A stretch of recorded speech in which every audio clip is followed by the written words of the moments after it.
What's up, everybody? Happy hump day. We're doing a quickie out here this morning. I'm going to help a buddy of mine set trusses here in about an hour. So Don came with me this morning, and we've had about an hour. We left the dock at 6:30. Air temp was 33 degrees. Had frost all over the boat. Water temp this morning out here in the west end, and we're in 15 foot of water, is 52.7. I heard yesterday from some of the guys that fish the east end that they're still in the mid to upper 50s, about a 5-degree difference. And for all of you that don't realize why, it's deeper out there. So the deeper water holds its temperature longer. Shallower the water, the quicker it warms up and the quicker it cools off. In the spring, we look, wow.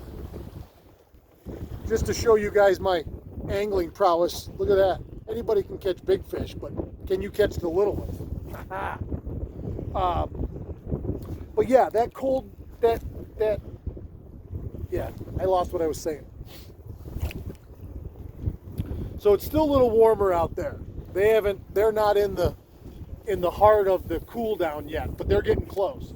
And these cold nights are going to really suck the temperature right out of this lake, which is okay. Although it's supposed to be 70 this weekend, but it's not like the temps are coming back up. A degree or two maybe, but obviously they're not coming back up until next spring. So this is day 5 for me. I'm down in the far west end of the lake.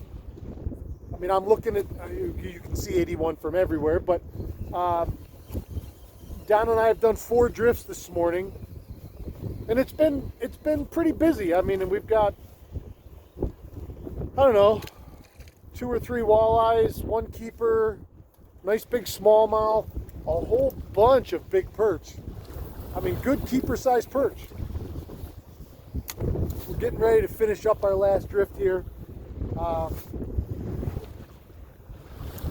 Like I say, we've been fishing for 90 minutes, and we've had, like I say, it's not. We've had more perch than anything else. If those perch would have been, walleyes and smallmouth, we'd have really been doing something this morning. But here's what it is. We got a southeast. Oh, that's weeds. That's weeds. That's weeds. Everybody relax. That's just weeds. We're just on the other side of this now.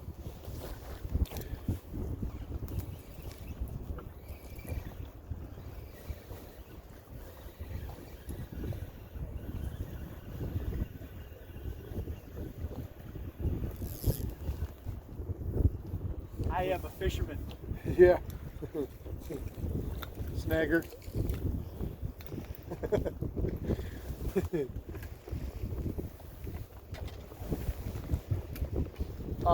But this southeast wind, it's been out of the east since Saturday. A couple days it's been out of the east really, really heavy. A couple days it's been like today. It's no more than 10 miles an hour. There's a nice little chop. It's a perfect drift. But it's filling this west end with fish and bait. And we've seen, now our solar lunar table this morning said 13%, said poor. Another one of those days, I wouldn't consider this morning poor. And if we had more time, I think we could get right on them and stay on them. They've been pretty willing to bite all morning. So,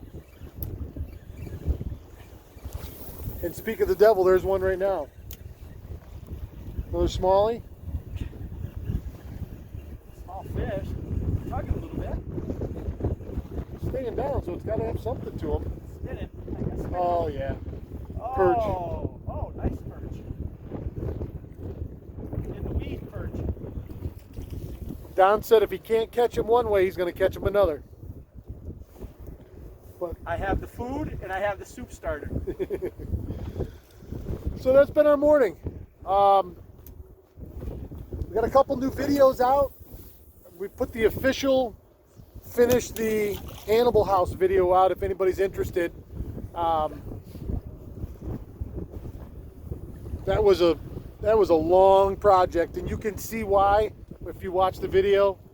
What I took over and started, you know, that whole place was a complete gut and redo.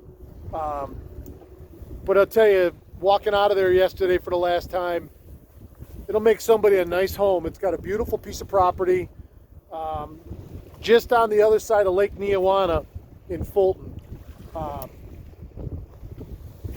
It's a Hannibal address, but beautiful farmland out there. Deer, everything walking around.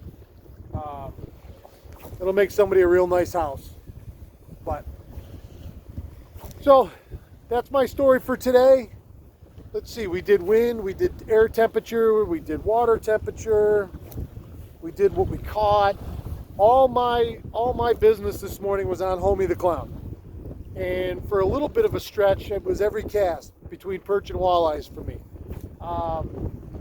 Don's been mixing up through different blades. He got that big smallie on a hyper rattle. I still haven't got into a good swim bait bite, which it's that time of year, and I do love chucking swim baits. Everything's been vertical, and the blades have been king here lately. Whether it be I1 or rot jaws, they have both had their time and place. One thing I will tell you about that rot jaw blade is, for me personally, and my buddy Scott said something to me the other day about it. He runs them. He runs that rot jaw in the first hole, as opposed to I usually run my I1s in the middle. And I found, and he was right when I started doing it, that rot jaw, maybe it's because it's just a touch heavier, I don't know, but it seems to run better and start faster in that front hole, and they certainly seem to eat it. So I guess that would be my tip for the day if you're fishing them. So thanks everybody for joining me. Thanks for hanging out. The 3 winners that got stickers, I got those going in the mail for you today. And I don't know what the weekend's going to hold. Saturday looks really promising, except the SU Clemson game's at noon. I don't know. I suppose I can watch it on my phone while I'm out fishing somewheres, which is pretty cool. Actually, I can do that. But Saturday's also opening day of Northern Tier gun season for deer hunting. So a lot of stuff going on. Closing in on Halloween before you know it. I don't know, is anybody doing any big Halloween costume parties this year? Put it in the comments below. Halloween's fun. I always loved Halloween from a kid all the way on. So, all right, that's going to do it. I got to go be a productive adult today. I'd like to be fishing for another hour or two, but such is life. Thanks, everybody, for joining us. Thanks for all your support. Love you guys, man. Have a great Wednesday. And look, the weekend's right around the corner. So be cool. Do something good today. Do something good for somebody else today. See how it comes back to you. Thanks for everything. You ready? Keep your tip up.